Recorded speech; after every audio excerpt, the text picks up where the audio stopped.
Let's now take you to this, what ANC National Chairperson Gwede Mantashe saying that strong and a united ANC in the Eastern Cape will send a strong message that there is hope in renewing the ANC nationally. Mantashe was speaking at the ANC Provincial Conference currently underway in East London.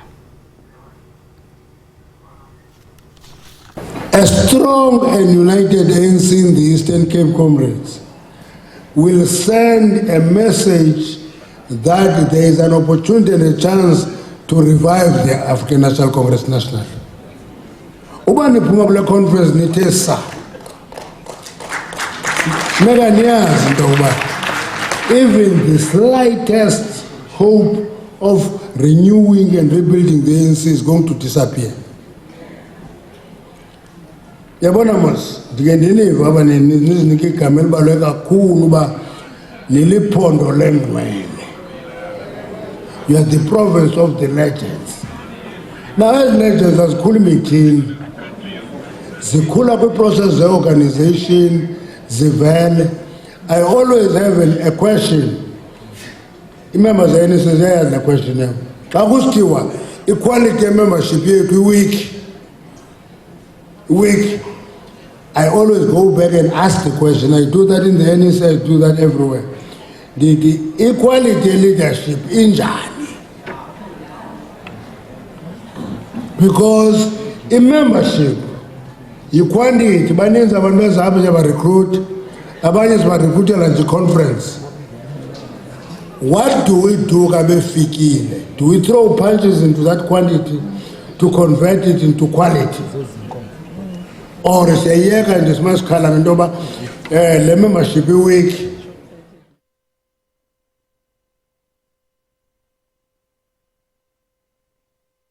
All right, now let's get some analysis. We're now joined via Zoom by political analyst Dr Ntsikelelo Breakfast. Dr. Breakfast, thank you so much for your time. Now, just talking about the latest developments coming out of this conference, just this morning, Dr. Aaron Muzwaledi and Stella Ndabeni-Abrahams were at pains to stress that measures have been put in place to ensure a smooth conference. In fact, Ndabeni-Abrahams appealing to all members in attendance to prioritize the ANC and not put their personal interest above the reputation of the ANC. So what does this court application mean now for the integrity of this conference? I'm talking about the court application that was launched by the Dr. W.B. Hubusane region. Yeah, Unati, just to set the scene at the glance, I think the recent turn of events has brought into the picture a new phenomenon at play, because there have been some branches in the beginning who were left out. It was alleged that their BGMs were not held properly, but now those branches have been validated, and that is very symbolic, in my opinion. I'm not trying to overplay it, but at the same time, I don't think that we must downplay it. It does have a political meaning, because those branches, they belong to someone in the mix in terms of the two main political contenders. I get the sense that they belong to Oscar Mabuyane. I'm not saying anything, but if he wins, I will not be taken aback. No wonder there has been this court application to put the conference on hold, because I think now people can see which way the wind is blowing. How serious and what are the implications for the integrity of the conference should those branches not be included? I mean, just before, I think yesterday, we were talking about 55 branches, and we heard that interview with Abongile, now talking some 40 other branches. Just how serious and what are the implications? Unati, the beauty of democracy is that the losers, I mean, democracy is not only about majoritarianism, but while practicing the system of democracy, the losers also need to accept that they've lost. But in this regard, I don't think that the losers either way are going to accept the outcome of the conference. No wonder there has been this backlash, because I think that people can see, which faction has an upper hand in terms of numbers. But Uncle Kweremantashe, while making his speech, he made a very important point that at some point the ANC was on the defensive by facing 12 court applications, and it won all of them. So it's not something new, whereby when people feel let down by internal quality control measures, they break away and institute a legal action outside the ANC, because even the people who are presiding over disputes within the ANC, unfortunately, they sometimes take sides. Dr. Breakfast, let's now look at those that are in the running. Contenders for the chairpersonship position are Oscar Mabuyane, Babalo Madikizela, and Mlibo Qoboshiane. But it's clear from the onset that this is a two-way battle, if I can call it that, between Mabuyane and Madikizela, based on the support they currently enjoy. We've seen them being in meetings several times ahead of the conference, punting unity and renewal. What does a win by either men symbolize for the ANC, particularly from a national level, but also more importantly for the Eastern Cape province itself?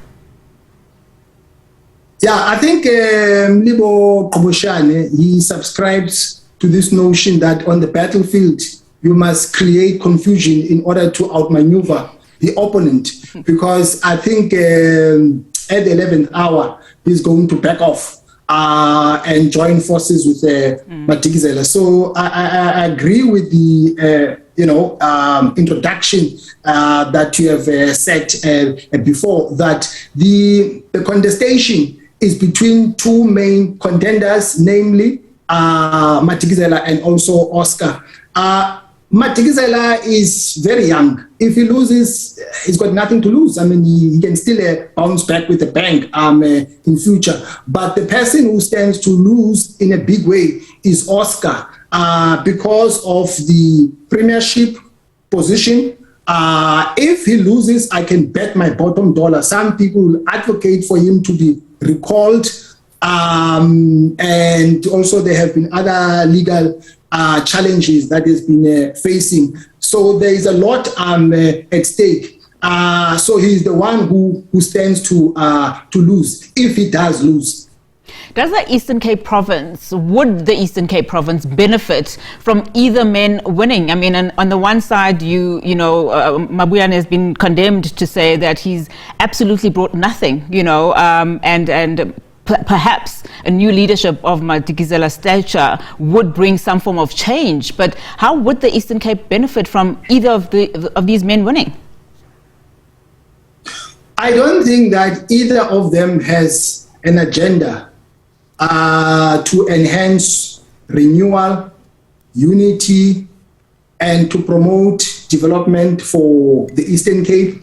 I think both of them, they want to employ political capital in pursuit of personal accumulation, in order to amass wealth or to have upward social mobility.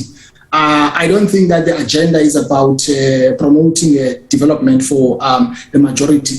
If you look at the socio-economic profile of the Eastern Cape, it doesn't look good with regard to unemployment, poverty, inequality, and other social ills. Yes, I understand that we cannot analyze contemporary specificities without invoking history, but at the same time, I don't think that there has been any improvement in terms of promoting a good life for the majority.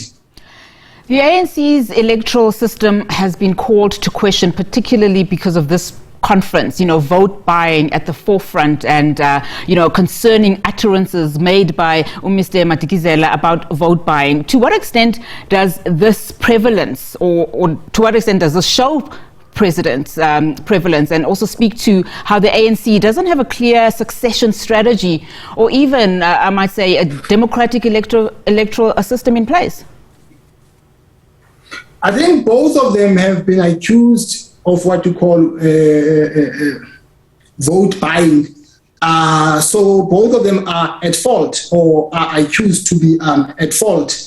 The problem is that, I don't think that there has ever been any president of the ANC that has ever ascended to power without being financed by capital. So the issue of buying votes has always been part of the political culture of the ANC. There's nothing new about it. I'm not saying that two wrongs make a right. I'm just saying that it has always been embedded in the organizational culture. To me, that speaks to the issue of lack of political education and also the issue of discipline. Because if you understand what the party stands for, then you will not be bought. You know, the reason why people are bought is because they don't really, advocate for what the party stands for. Prof. Breakfast, we saw what the 2017 election did for Cyril Ramaphosa, in 2017, and that it had direct bearing. The elective provincial conference had direct bearing on the national conference. So ANC National Chairperson Gwede Mantashe has addressed just this afternoon, again stating that a strong and united ANC in the Eastern Cape will send a very strong message that there is hope in renewing the ANC nationally. So what are the stakes come December 2022?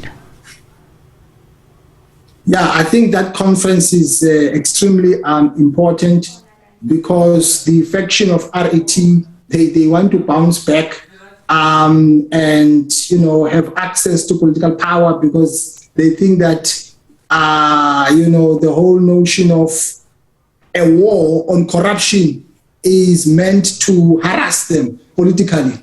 Normally, politicians don't want to let go of political power because when you have political power, you are protected.